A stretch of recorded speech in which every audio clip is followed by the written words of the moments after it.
YouTube family Radhe Radhe. कैसे हैं हम सब लोग? आशा करती हूँ हम सब लोग ठीक होंगे। तो आज हम एक न्यू वीडियो लेकर आए हैं आप लोगों के लिए, जो बहुत ही लाभकारी है और ज्ञान की रुचि बढ़ाने के लिए बहुत ही अच्छी वीडियो है।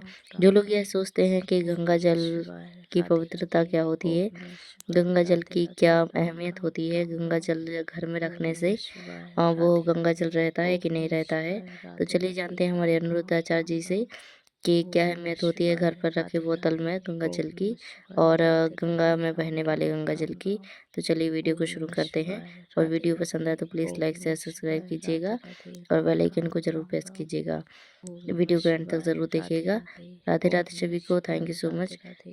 चलिए तो वीडियो को शुरू करते हैं। गंगा में बहने वाला पानी और बोतल में आपके घर में भरा हुआ गंगा का पानी दोनों एक हैं या अलग अलग हैं? जोर से। एक है, एक है। तो फिर आपके घर के पानी में सुअर मुंह डाल दे गंगा जल में, तो आप उसे पी सकते हैं। और गंगा जी में लाखों सुअर रोज यदि जाके नहाएं या कूद जाएं, और नहाते हैं सुअर आसपास के, तो गंगा जी में डूबे रहते हैं, तो क्या उन सुअर के नहाने से गंगा अशुद्ध हो गई? जबकि आपके एक बाल्टी पानी में, गंगा जी के पानी में यदि सुअर मुंह डाल दे तो एक बाल्टी पानी अशुद्ध हो जाएगा, भले गंगा जल है। हाँ या ना? बताओ ऐसा क्यों? जबकि दोनों आपके हिसाब से एक ही है, तो ऐसा क्यों? कारण है कि गंगा है अंशी और एक बोतल पानी उस अंशी गंगा का अंश है। समझ रहे हैं? गंगा बहता हुआ पानी हो गई अंशी और उस अंशी का अंश हो गया एक बोतल पानी, एक बाल्टी पानी इत्यादि, है ना?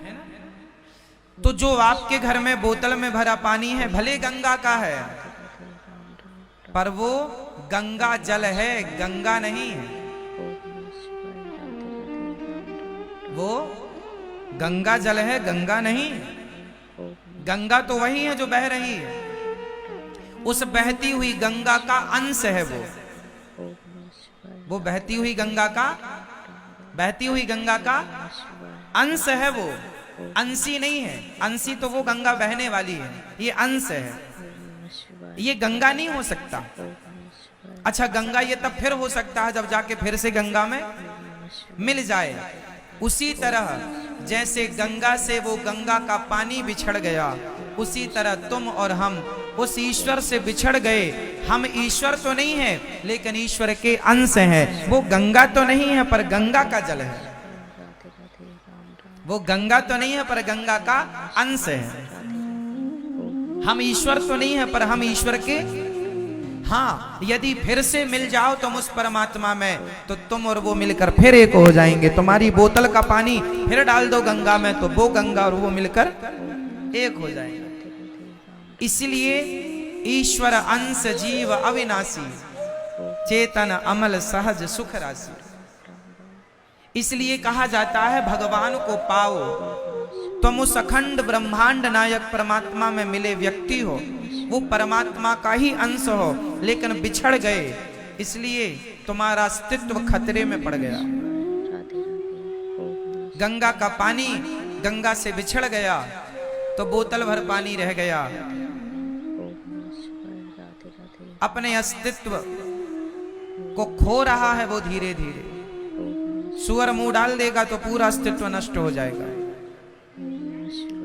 उसी तरह यदि आप संसार के विषयों में उलझ गए, काम क्रोध लोभ मोह में, तो आपका वो संपूर्ण अस्तित्व मिट जाएगा, जैसे गंगा के जल का अस्तित्व मिट गया यदि सुअर ने मुंह डाल दिया तो। फिर वो तो अंश भी नहीं रह जाएगा, बचा, खत्म हो गया, उसे फेंकना ही पड़ेगा। उसी तरह यदि तुम्हारे अंदर भक्ति है, प्रेम है, भगवान नाम है, तब तो आपका अस्तित्व सलामत है। और यदि आपके अंदर विषय वासना घुस गई और आपने सिर्फ गलत काम किया, तो आपका अस्तित्व इतना खतरे में आ गया कि करोड़ों जन्मों तक भटकना पड़ेगा।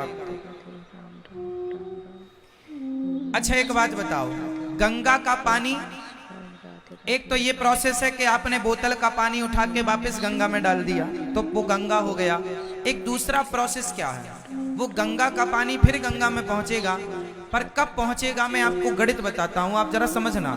वही स्थिति तुम्हारी और हमारी है। बात कठिन है पर समझ लो तो बहुत सारे सवालों के उत्तर मिल जाएंगे। जरा समझो, एक बोतल पानी हमने गंगा जी से लिया और वो पानी फिर से हमने गंगा जी में डाल दिया, तो उसी तरह तुमने भगवान का चिंतन कर लिया और भगवान में मन लगा लिया तो तुम और भगवान एक हो गए, मतलब भगवत प्राप्ति हो गई, मोक्ष हो गया, सदगति हो गई। लेकिन यदि गंगा का पानी बोतल में कोई भरे और गंगा जी में ना डाले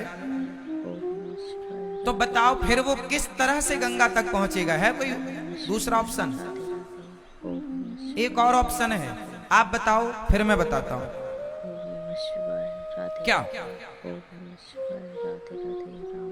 आप गंगा का पानी बोतल में भरो और फेंक दो, फेंक दो कहां? जमीन में डाल दो, खेतों में डाल दो। अब बताओ वो खेतों में पड़ा पानी क्या फिर गंगा तक पहुंचेगा? पहुंचेगा? हाँ या ना? हाँ पहुंचेगा। कैसे? क्योंकि पानी भाप होगा। पानी क्या होगा? भाप होगा, जाके बादलों में मिलेगा और बादल जब बरसेंगे तो बरसने के बाद फिर वो जाके कोई बूंद नाले में गिरेगी, कोई बूंद गंगा में गिरेगी, कोई बूंद जाके समुद्र में गिरेगी, कोई बूंद तुम्हारे घर में गिरेगी। जरूरी नहीं है कि वो डायरेक्ट गंगा में गिर जाए, लेकिन अब उसको गंगा तक पहुंचने में करोड़ों साल लग सकते हैं, क्योंकि वो फिर नाले में गिरा तो नाला बह के दूसरी नदी जाके समुद्र, फिर वो भाप बनेगा, फिर बरसेगा, और फिर कीचड़ में गिरा तो फिर भाप बनेगा, फिर पता नहीं कौन से बार में वो बूंद जाकर के गंगा में गिरेगी। इस बार तुमने खेत में पानी फेंक, अगली बार वो सारी बूंदें जाके गंगा में गिर जाएगी, ये तो कह नहीं सकते ना। कहां गिरेगी? हिमालय में गिर गई तो बर्फ हो जाएगा, स्टॉप, रुक गया वहां। अब कब तक रुका रहेगा? ग्लेशियर जब गलेंगे वो बूंद पिघलेगी, फिर समुद्र में फिर भाप बनेगी, तब जाके फिर बरसेगा, तब जाके गंगा में। मतलब उसे गंगा तक पहुंचने के लिए अब करोड़ों जन्म लेने पड़ सकते हैं। हाँ या ना? इसलिए कहता हूं मनुष्य बन गए हो तो भगवान का चिंतन करके इसी जन्म में मिल लो।